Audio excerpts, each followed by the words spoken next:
This is the strange case of Artemus Ogletree.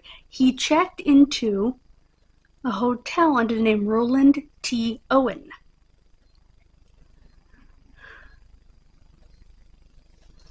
He was beaten and stabbed to death. He was in room 1046 of the Hotel President in Kansas City, Missouri. And I said in the monthly preview that with a name like Artemus Ogletree, no wonder he changed it. I am not making a poster for this video because it's a historic case. There won't be any justice because this was 1935, January 5th, 1935, and whoever did it is long gone. But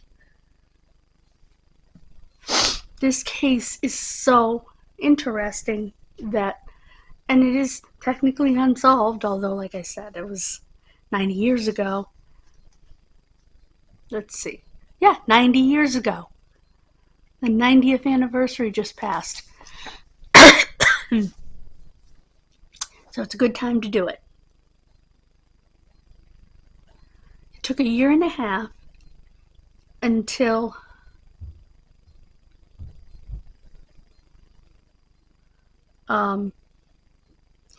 his mother had been shown a picture of him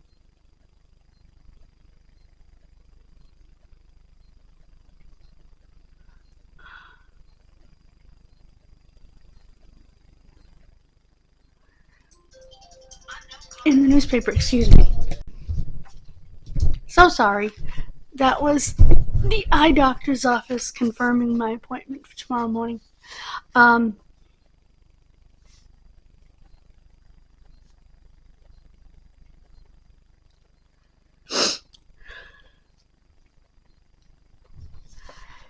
This case gets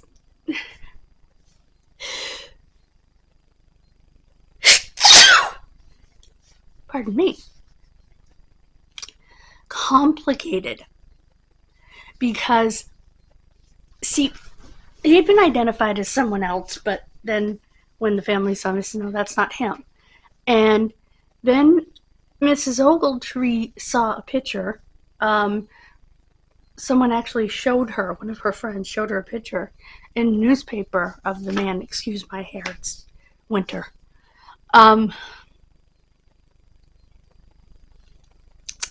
She said, isn't that Artemus? And Mrs. Ogletree said, yeah. But there were letters. There was a letter purportedly from Cairo, from Egypt. There was a call saying he was in Cairo. All sorts of things. And I guess the mother handed it all over because she didn't believe they were from her son. But what could you do in 1935? This, by the way, was a 17-year-old boy. This was not an adult. But he was off traveling after high school.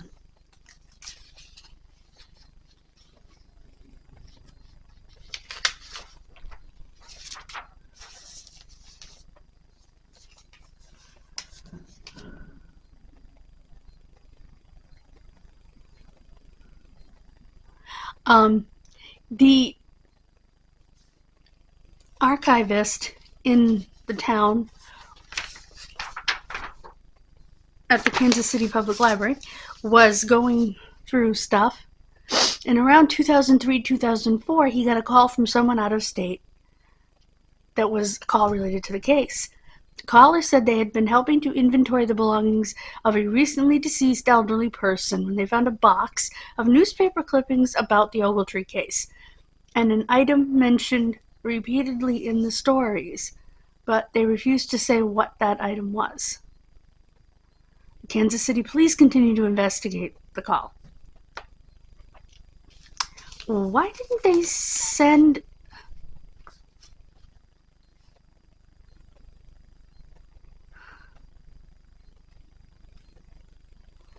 the stuff to the library? I don't get it.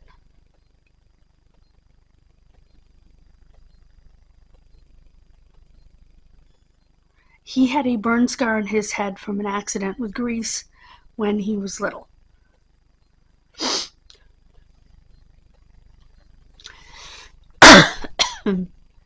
He was to hitchhike from Alabama. He was born in Florida, but he grew up in Alabama. To California, and he updated his family on his progress, and they wired him money once in a while.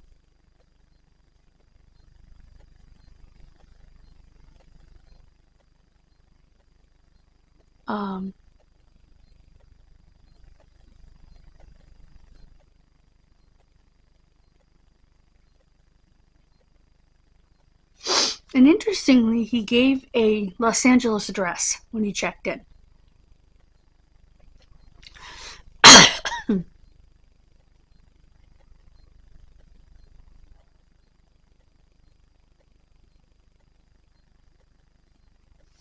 And he had a cauliflower ear, which led them to believe he was either a boxer or a professional wrestler. Now you got to remember, pro wrestlers were looked at differently then. They weren't looked at the way they're kind of looked at today. Unfortunately, the way they're looked at today. Although today, I guess they're celebrities, but at one time they weren't looked upon. They were looked upon as a joke. Even though they were great athletes, it just wasn't looked upon by the general public very well.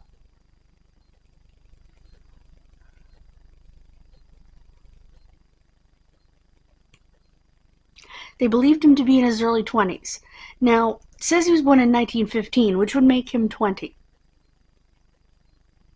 Except that somebody got their math wrong, because he was 17 when he died, which means he had to have been born in 1917, not 1920. No,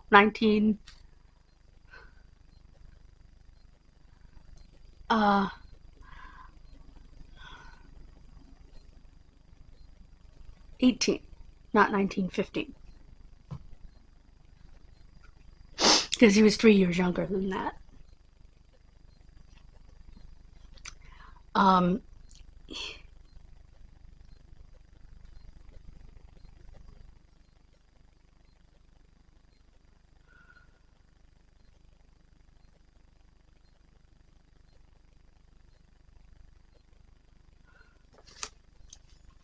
He was brought to his room, which he asked to be an interior room, which meant the window faced the courtyard and not the street.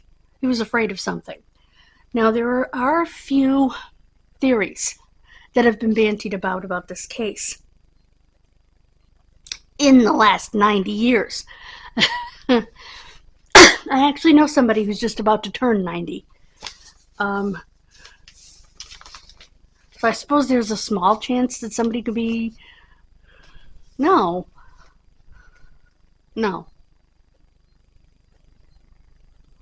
But yeah. Awful.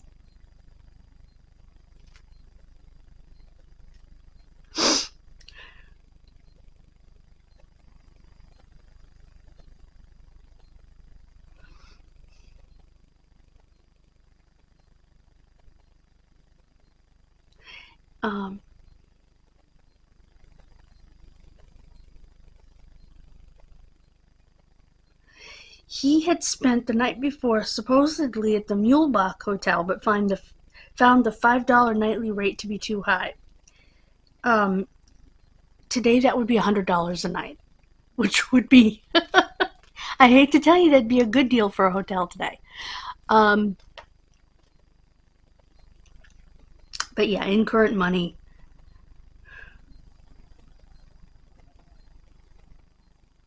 he only pulled out a hairbrush, a comb, and toothpaste from his overcoat pocket. Now, letters started coming in saying after he was killed, and believe me, when he was killed, bizarre story, and we'll get there, saying that he was killed because he cheated on his girlfriend and whatever else, and he had been talking to a man that he kept calling Don on the phone. And in fact, at one point, the maid came and she heard two men's voices, And at one point, someone heard a woman's voice as well. Now, could the two men's voices have been him and he was mentally ill? Maybe. It's doubtful, because he was beaten and stabbed to death, so someone else was in that room with him. And he was talking to Dawn on the phone, and they know that because the phone rang and he picked it up, answered it. He kept saying he didn't want to go eat. He wasn't hungry. And he was saying that in front of the housekeeper, and I'm thinking maybe it was code for something, because he didn't want to talk about whatever it was that the other guy was talking about in front of the housekeeper. That was the impression that I got. They checked on him because he had asked for a wake-up call, and when he didn't get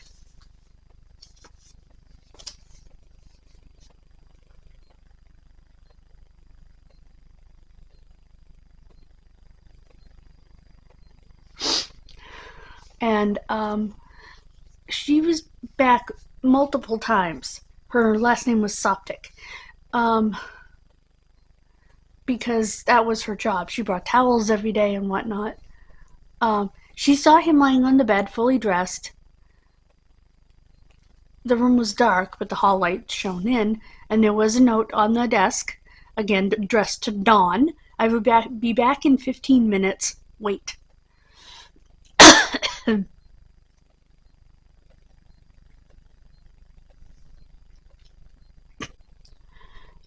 But like I said, the phone rang the previous afternoon, and the way he said, "No, Dawn, I don't want to eat. I am not hungry. I just had breakfast. No, I am not hungry."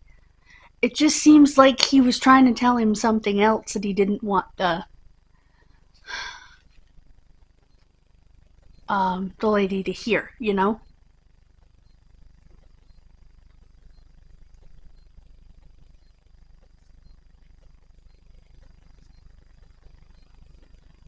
A voice that was not Ogletree's when she came back with the towels said,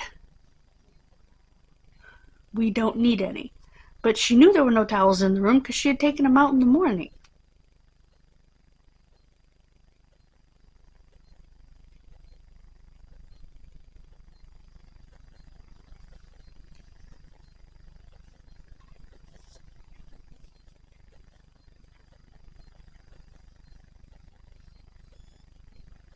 Okay. Around 6 o'clock, a lady named Jean Owen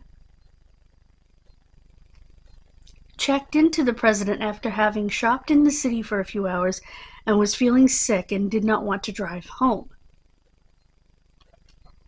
She was given room 1048.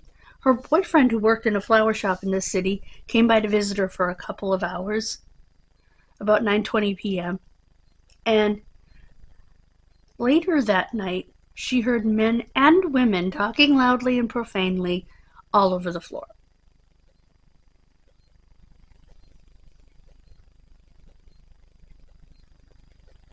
And she wasn't the only person who said there was a lot going on.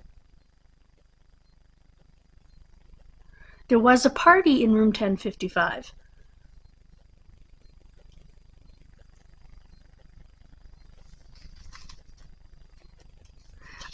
There was a prostitute in the hotel. Well, she was a supposed prostitute because she used to visit men in their rooms on a regular basis.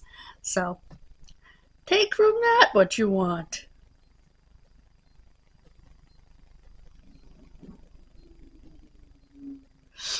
When she came that day, she said she was meeting somebody in 1046, but then she went up with another guy and to the 9th floor,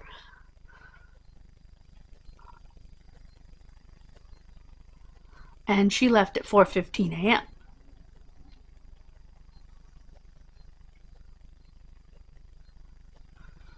He asked to go down to the lobby to go out for a walk. The man that the woman had been with, because he had insomnia. Nobody knows whether those activities were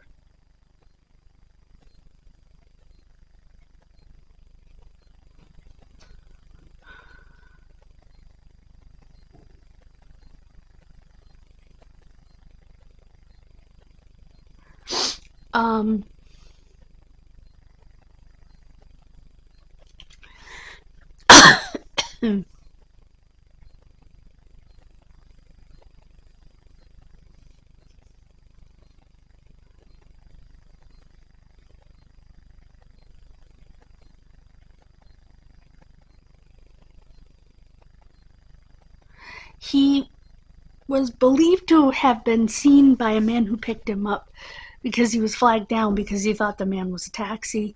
And the man brought him to the taxi stand. The man noted scratches, potential bleeding from an arm that he was cupping to try to hold in blood. Back then, that wouldn't have been as big a deal.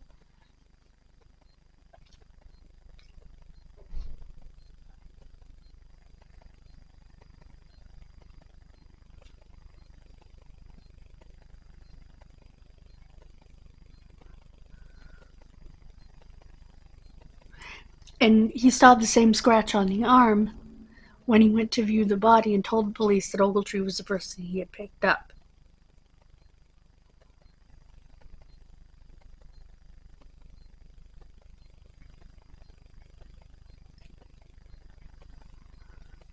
And they had been trying to get him with the wake-up call, but the phone kept ending up off the hook.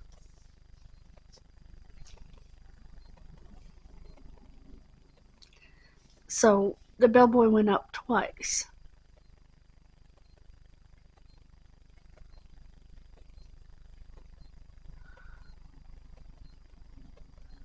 That's when they found him bloodied on his knees, and there was blood everywhere. And he ran downstairs and got help. And when they cut back, they had to push the door because he had tried to get help and ended up collapsed in front of the door. Also, he had tried to call for help on the phone as well. And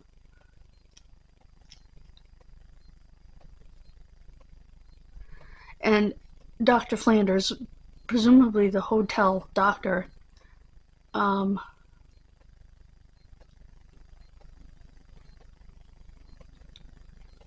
he had cord around his neck, his wrists, and his ankles.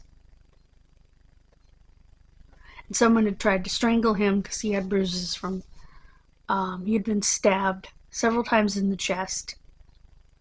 One of these wounds had punctured his lung. Blows to the head had fractured his skull. When asked who did it, he said, "Nobody."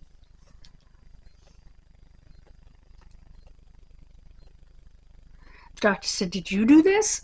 "No," and then lost consciousness. He slipped into a coma and died.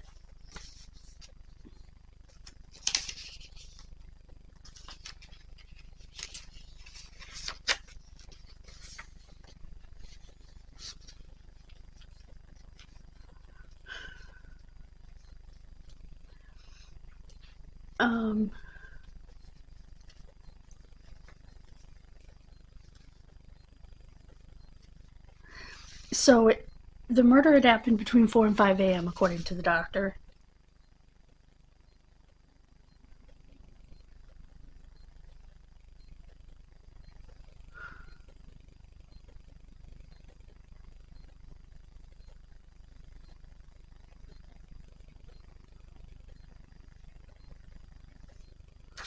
And there was no soap, shampoo, or towels in the room from the hotel, which makes sense. She never got back in to replace the towels. But obviously, the other person took the soap and shampoo because he didn't bring any luggage, so it wasn't in his luggage. And there were no knives.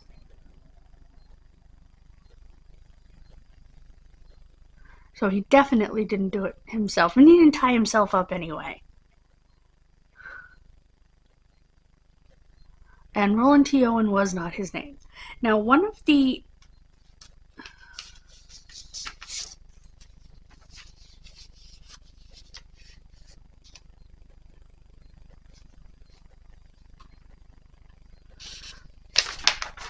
other than the possibility of, he was cheating on his girlfriend, so they killed him, which is unlikely now that we know it was a 17-year-old boy. fresh out of high school, trekking across the country. One theory I heard, which may hold weight considering the time period, was that he was gay.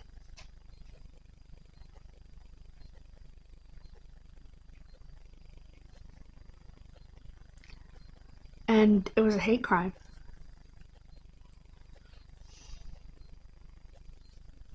A lot of people have said that it was felt that he could have left home on that trip because he was gay. I guess there was, I don't know, maybe there was like rumors or something going on at home. Now, I know from my own family that unfortunately during that very time period, I don't want that to be, oh, it's right here, that to be going off a million times. Okay, here we go.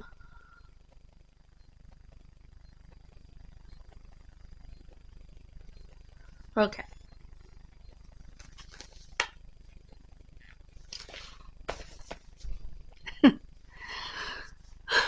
I know, like I said, for a fact that during that time period, it was not looked upon well.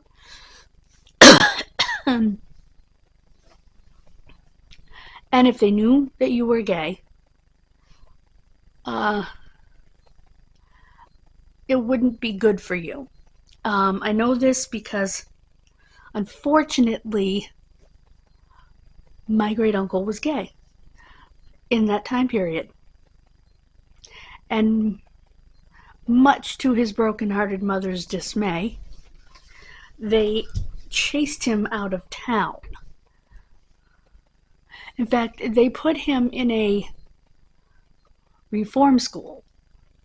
But and when he came back to town after he left the reform school, for whatever reason they conjured up, he was told to leave town because he was gay.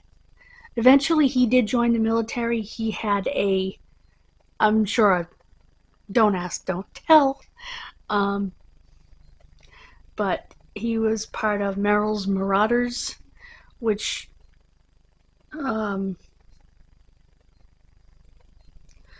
was a highly regarded fighting group in World War II. So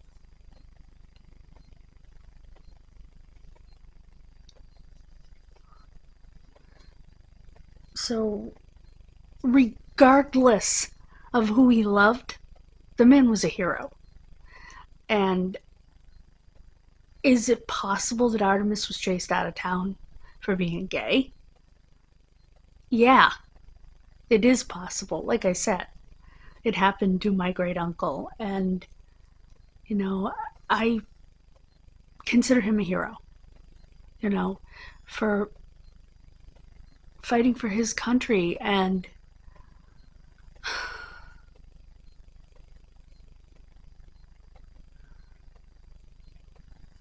there were actually several people in that time period in my family who were gay.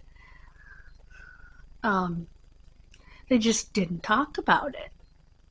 One had a partner that he would go visit in the city.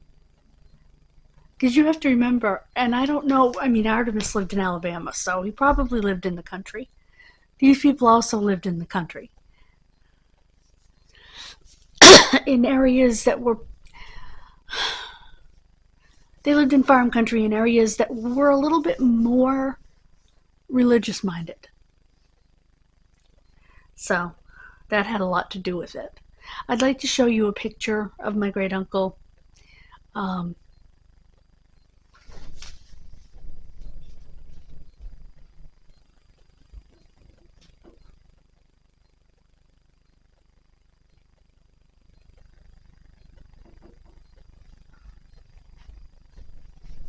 He was called Junior. even though he didn't share a middle name with his dad, so he technically wasn't a junior, but he had his dad's first name, so they called him Junior. That is Uncle Junior, and I would like to dedicate this case to Uncle Junior. Sorry, it's a little... There we go. There we go. A little shiny. But, yeah. He's in uniform here. Some nice person got a hold of this picture and posted it on his Find a Grave, and I printed it out. So I'm very happy. I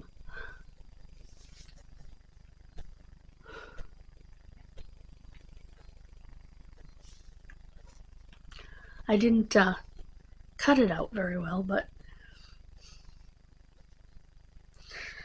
I never got to meet him because he died before I was born. But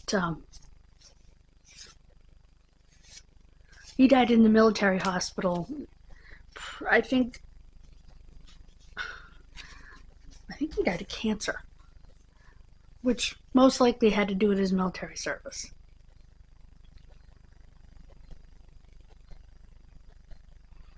It always saddened my mother that he would come visit my grandmother, and my grandmother would go out to the car and talk to him. She wouldn't let him in the house. And later on, my mother found out why. Because he was gay. Who cares? Who cares? Hero. Hero. You know? And who knows what Artemus could have become if someone hadn't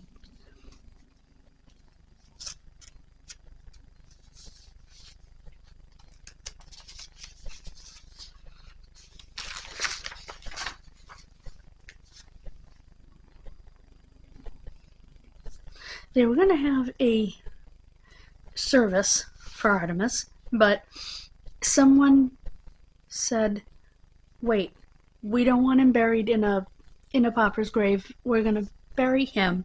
And they sent $25, which in current times is $600, wrapped in newspaper and 2 additional envelopes with $5 each. Again, what did they say? $100?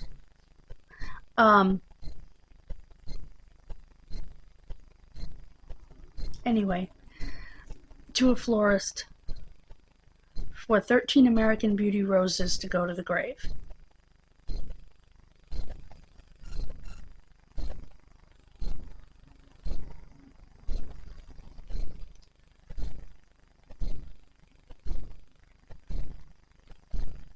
There was handwriting, "Love Forever, Louise," on a card for the flowers.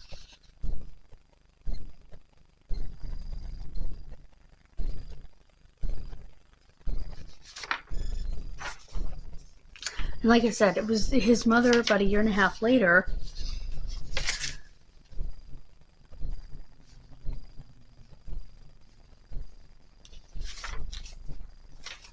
and there's no record he ever went to Egypt, at least not under his real name. So that was a farce.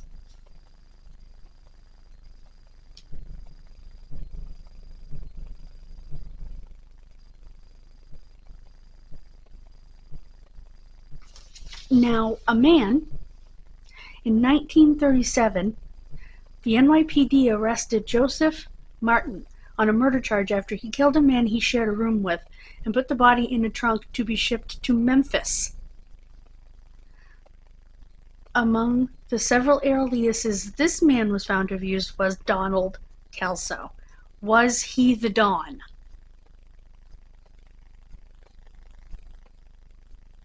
And they matched samples of his handwriting to the letters that had been sent to Ruby Ogletree. A lot of people thought that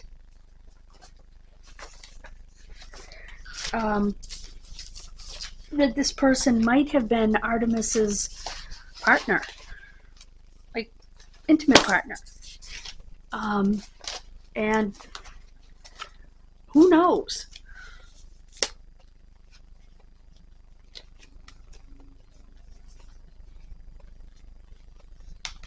When, in hindsight, looking back 90 years, I suppose anything is possible.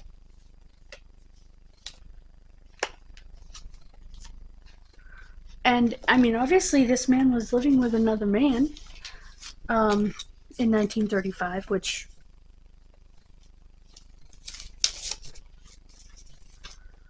1937, which is strange in and of itself for the time frame. He could have been a boarder, but usually people boarded with families. So I don't know. I just think that is a possibility. Wow, this was a long video, which is kind of cool for a kid missing video. But God bless you. Have a wonderful rest of your day. Again, I would like to dedicate this video to this man, World War II hero, Edson Jr. Cox.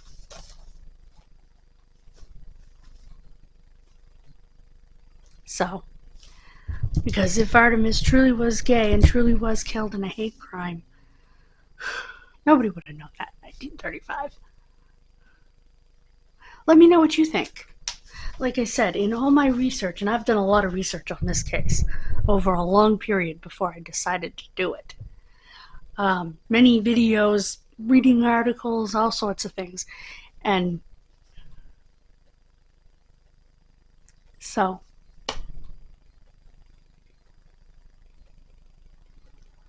God bless you. Have a wonderful rest of your day. And I will see you Monday. Bye, guys.